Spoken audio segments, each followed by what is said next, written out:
এখন কিছু কোম্পানির কাছে ট্রাফিক থাকতে পারে, তাদের কাছে পণ্য নেই। তাদের এমন কাউকে দরকার যে এসে বলবে, দয়া করে আমার এটা দরকার, কিন্তু আপনি কি এটা তৈরি করতে পারবেন? এখন ধরুন আপনি আসলেন, বললেন আমি একটি ট্রাফিক নির্ভর কোম্পানি। আপনি আমার কাছে এলেন, আমি একটি সফটওয়্যার ডেভেলপমেন্ট কোম্পানি যারা ট্রাফিক নিয়ে বিশেষজ্ঞ। আপনাকে আমাকে সবকিছু দিতে হবে, আপনার বিজনেস মডেল, আপনি কি করতে চান, আপনার পণ্যের ধরন। তারপর আমাকে সেটাকে উপযোগী করে তুলতে হবে। আমার সফটওয়্যার এমন ভাবে তৈরি করতে হবে যাতে সেটা আপনার পণ্যের দিকে গ্রাহক টেনে আনে। ব্যাপারটা এভাবেই চলে। আপনাকে আপনার পণ্যের দিকে গ্রাহক নিয়ে আসতে হবে, তাই আমাকে আপনার ইউজার জার্নি জানতে হবে। এটাকেই বলে ইউজার জার্নি। তাহলে আমি বুঝতে পারি আপনি কি অর্জন করতে চান। আপনি বললেন, ঠিক আছে, আমার এই জিনিসটা আছে, ধরুন ভিডিও কনফারেন্স লক্ষ্য করেছেন, আমাকে সেটা যোগ করতে হবে এবং আপনি বিশ্লেষণ সবকিছু দেবেন। তারপর আমি সেই ট্রাফিক খুলে দেব, এখন ডেটা ব্যবহার করব, সেই ডেটা ফিল্টার করব, তারপর ডেটা আপনার সাইটে পাঠিয়ে দেব। এখন অত্যাধুনিক কি বলবো, এআই ট্রাফিক ব্যবহার করছে, একেবারে আধুনিক ও সর্বশেষ প্রযুক্তি।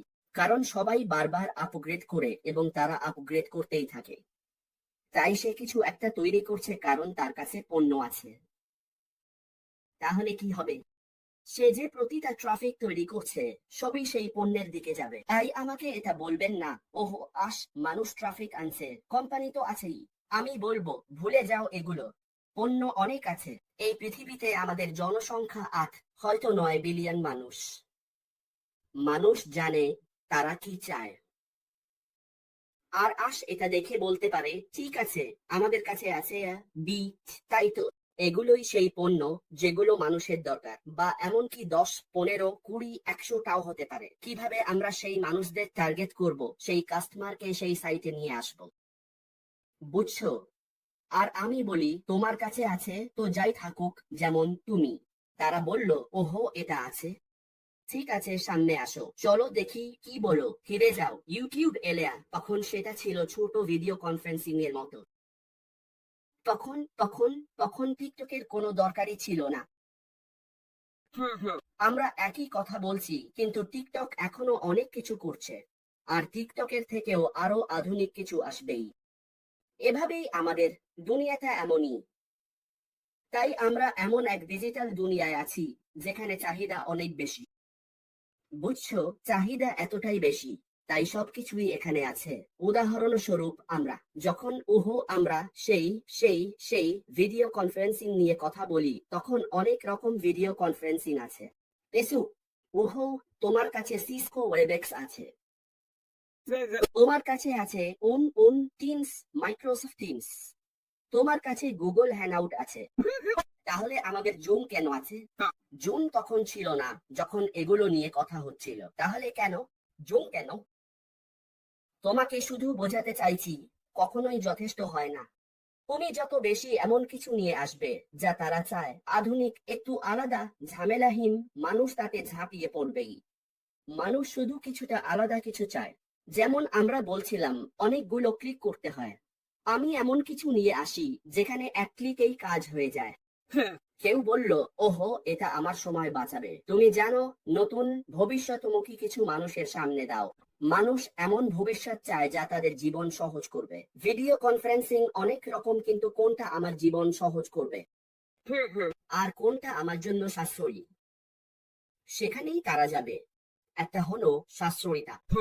কারণ তুমি যখন আমাকে বলো এটা, তখন প্রশ্ন আসে, এটা কি সাশ্রয়ী? প্রতিটি কোম্পানি প্রতিটি পণ্যকে দেখবে। তারা বলে, প্রথমত আমি রিটার্ন চাই, আমি দেখতে চাই এটা আমার জন্য সাশ্রয়ী কিনা। মিস্টার অ্যাশ এমন কিছু নিয়ে এসেছেন যা ভবিষ্যৎমুখী এবং সাশ্রয়ী, আর সেখানে ট্রাফিকও আছে। তুমি জানো, সবকিছুই সাশ্রয়ী। তাই এটাই এটাই আসল খেলা, গেম চেঞ্জার। তিনি তিনি তিনি এটা তৈরি করছেন। এটা একটি সফটওয়্যার ডেভেলপমেন্ট কোম্পানি। তিনি এটাকে ভবিষ্যৎমুখী ভাবে তৈরি করছেন এবং তিনি ওইদিকেই ট্রাফিক নিয়ে যাবেন। আরেকটা, দামটাই আসল খনি। তুমি তোমার দাম কমাও, আমি আমার দাম কমাই। দিনের শেষে কোনো তৃতীয় পক্ষ নেই, কারণ যখন তুমি সবকিছু ইনহাউস তৈরি করছো, যেখানে তুমি তোমার সাবসিডিয়ারি গুলোকে সাপোর্ট করার জন্য অনেক তৃতীয় পক্ষ ব্যবহার করছো না, তৃতীয় পক্ষের সাপ্লাইদের, তখন কি হবে? তোমার পণ্য সস্তা হবে, তুমি যে কোনো দামে সেটা রাখতে পারো। তারপর বেশিরভাগ মানুষ, যদি তুমি দেখো যেসব কোম্পানির পণ্য এত দামি, কারণ তারা অনেক তৃতীয় পক্ষের সাপ্লায়ারের সঙ্গে ডিল করছে, তোমাকে একে টাকা দিতে হবে, বিকে দিতে হবে, এটা দিতে হবে, তাহলে তুমি কিভাবে আশা করো যে সেই ব্যক্তি পণ্যটা সস্তা রাখবে? তখন আশ বলল, সবকিছু ইনহাউস নিয়ে আসো, তাই আমার দাম সে। এর কারণ হলো সে মানবতাকে সাহায্য করতে চায়, এটা মানবতার ব্যাপার। তাই সে এত সময় নিচ্ছে, এত কষ্ট করছে, সবকিছু নামিয়ে আনছে, যাতে সে মানবতাকে আশীর্বাদ করতে পারে। কারণ যদি অনেক সাপ্লায়ার আসে, তখন কি হবে? তুমি কিভাবে মানবতাকে আশীর্বাদ করবে? টাকা তো সাপ্লায়ারদের কাছে যাবে, মানে সেখানে সেখানে কোনো মানবতা নেই। তাই সে এই কষ্টটা নিচ্ছে, সবকিছু নামিয়ে আনছে, সব ইনহাউস করছে, যাতে খরচটা সবার নাগালে থাকে। কারণ একবার যদি সবার নাগালে আসে, সেটাই তো একটা আশীর্বাদ। যদি কোনো কোম্পানি এমন কিছু পায় যেখানে সাধারণত কোম্পানিকে হাজার হাজার টাকা দিতে হয়, আর কেউ এসে বলে, ঠিক আছে, আমি শুধু কয়েকশো টাকা দেব, সেটাই তো আশীর্বাদ। জানো, অনেক সময় তারা পুরো টিম ছাঁটাই করে, শুধু ইচ্ছা করে নয়, বরং তারা এই সফটওয়্যারের খরচ বহন করতে পারে না বলে। কিছু কোম্পানি তো এগোতেই পারে না, কারণ তারা সফটওয়্যারের খরচই সামলাতে পারে না। ধরো, যদি এমন কোনো কোম্পানি থাকে যারা তোমাকে সাশ্রয়ী দামে সফটওয়্যার দিতে পারে, ভবিষ্যৎমুখী সফটওয়্যার, তুমি কি না বলবে? তুমি না বলতে পারবে না। এটার সাথে কেউ পাল্লা দিতে পারবে না। এটাই আসল খেলা, এটাই সেই পরিবর্তন, আসল গেম চেঞ্জার। জানো, এই জিনিসটাই আশমুফারা নিয়ে আসছেন। হুম, তুমি ঠিক বলছো, কারণ এমনকি উহুম জিনও বলেছে, আমি আমাদের কোম্পানি যা বিশ্বে আনতে চলেছে তার জন্য ভীষণ উত্তেজিত। এটা হবে নতুন, প্রয়োজনীয় এবং সবচেয়ে উৎকৃষ্ট ও সর্বোচ্চ মূল্যের। এবং সে অবশ্যই তোমার সঙ্গে একমত। তুমি যা যা যা বলছিলে, তুমি জানো।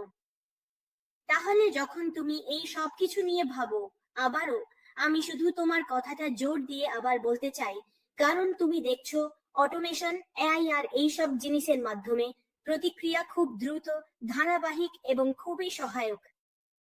উদাহরণস্বরূপ, যখন তোমার কাছে চ্যাট থাকে যা 24 জুলাই সাপোর্ট দেয়, তখন এটা ওই প্রচলিত পদ্ধতির মতো নয় যেখানে তোমাকে রাতভর অপেক্ষা করতে হয় পরের দিন সকাল 9টা পর্যন্ত যখন তারা অফিসে আসে, তারপর তুমি ফোন করো ইত্যাদি, বুঝলে তো? আর যদি উইকেন্ড হয়, তাহলে তোমাকে সোমবার পর্যন্ত অপেক্ষা করতে হয়।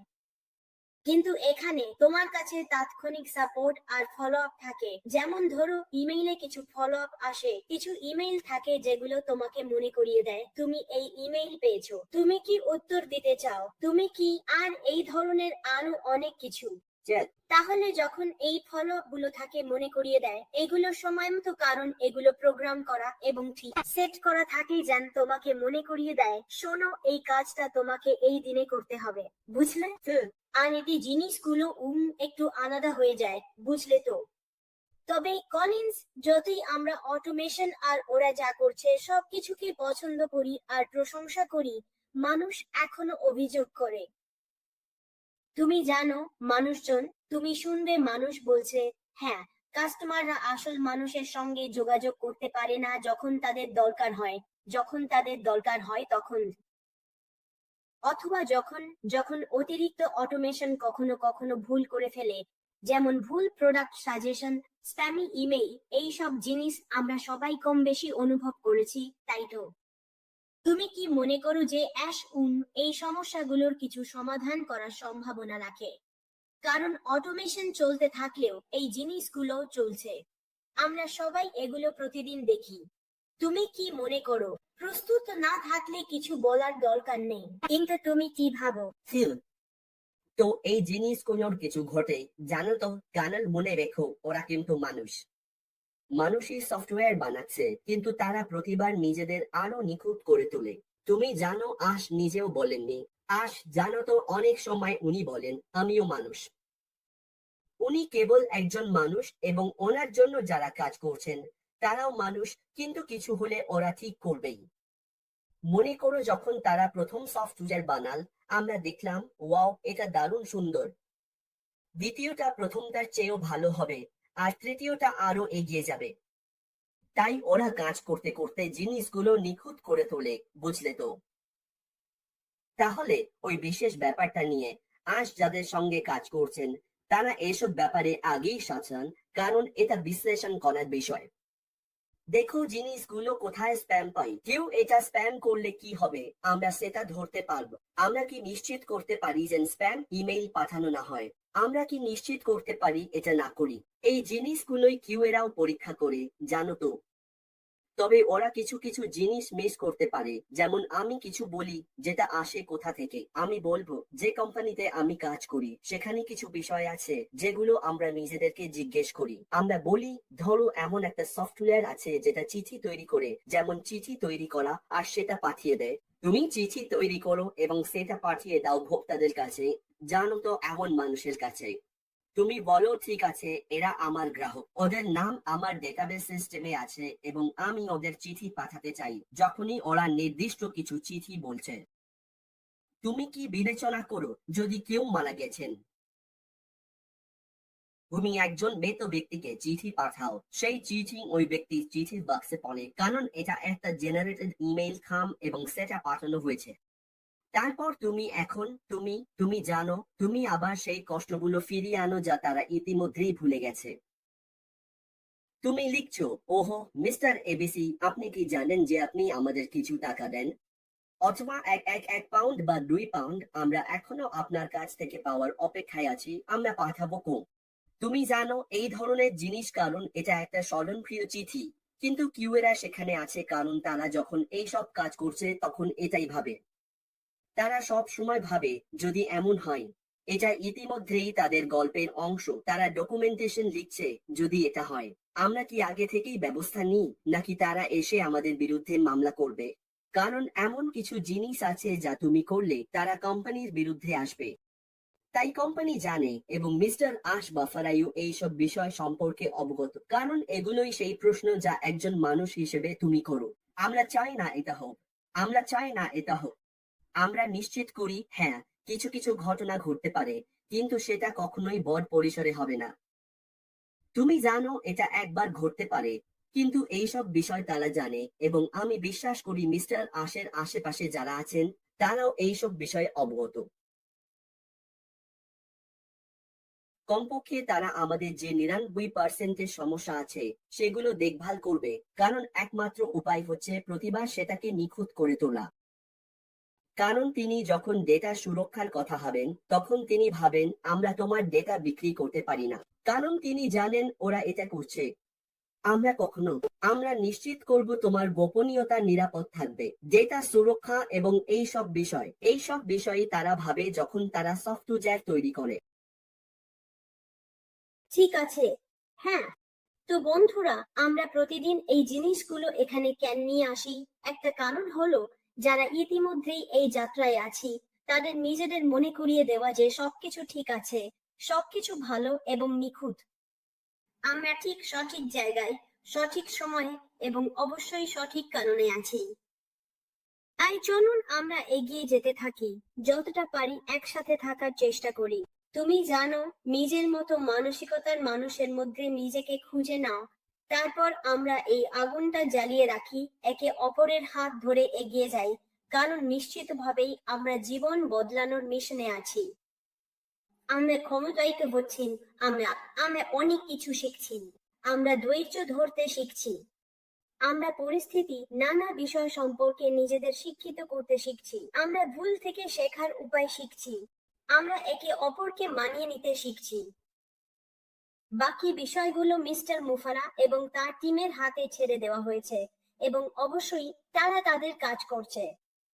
তাই যদি তুমি এই ভিডিওটা দেখো এবং বুঝতে না পারো আমরা কি নিয়ে কথা বলছি, তাহলে যতটা পারো প্রশ্ন করো, কারণ তুমি যদি এখন অনলাইনে থাকো তাহলে তুমি সমাধান খুঁজছো, একটা সমাধান আসছে, আর তুমি যদি জানতে চাও এবং অপেক্ষা করো তাহলে সেটা তোমার কাছেও পৌঁছে যাবে। তাই আমরা তোমাদের ভালোবাসি, তোমাদের সব ইতিবাচক অবদানের জন্য অনেক ধন্যবাদ। আর কলিন্স, যদি বিদায়ের জন্য কিছু বলার থাকে তাহলে বলো না কেন? হ্যাঁ, ভালো দিকটা হলো আমি শুধু ব্যবসায়ীদের জন্য এটা বলতে চাই, সামনে আরো ভালো দিন আসছে। এটা আসছে, একটা সমাধান আসছে যা হয়তো তোমার সমস্যার সমাধান করবে না, কিন্তু বেশিরভাগ সমস্যার সমাধান করবে। আর যেটা তুমি খুঁজছো, যেটা তোমার ব্যবসাকে আরো এগিয়ে নিয়ে যাবে, সেটা খুব শিগগিরই ঘটতে চলেছে। তোমরা জানো মিস্টার এশ মুফারা এই সব কিছুই দেখছেন, আর 100% নিশ্চিত ভাবে কোনো সন্দেহ নেই এটা হবেই, কারণ তিনি এটা করার জন্য দৃঢ় প্রতিজ্ঞ। এটাই তার স্বপ্ন। তোমরা জানো, যদি কারো স্বপ্ন থাকে, কোনো স্বপ্ন যদি কাজে পরিণত না হয়, তাহলে সেটা মৃত স্বপ্ন। কিন্তু তিনি তার স্বপ্ন পূরণের জন্য কাজ করে যাচ্ছেন, আর আমি শুধু ধৈর্য ধরে এখানে বসে কথা বলছি, কিন্তু তিনি আসল কাজটা পর্দার আড়ালে করছেন।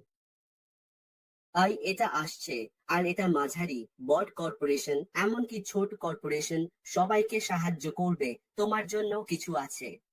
এমনকি তুমি যদি একটা ব্যবসা গড়ে তুলতে চাও, এই ব্যবসাটাও তোমার জন্য।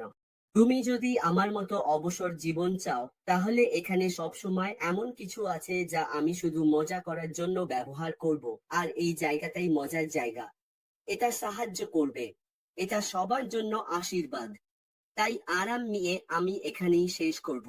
নিশ্চয়ই আপনাকে অনেক ধন্যবাদ। আপনারা আমাদের দেখার জন্য ধন্যবাদ, এবং অবশ্যই আগামীকাল আবার দেখা হবে আগামী দিনগুলোতে।